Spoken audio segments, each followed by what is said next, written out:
แต่รักหน้าตาก็ไม่ขี้เหร่ใส่มีแต่คนเทหลอกลวงกันได้ลง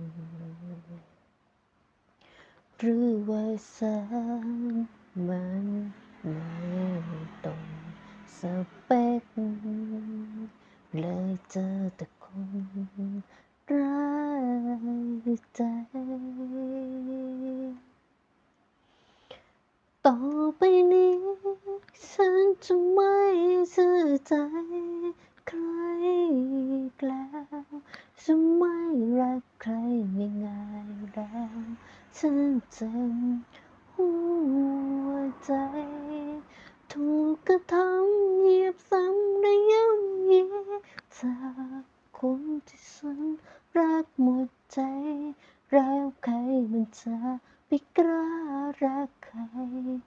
ได้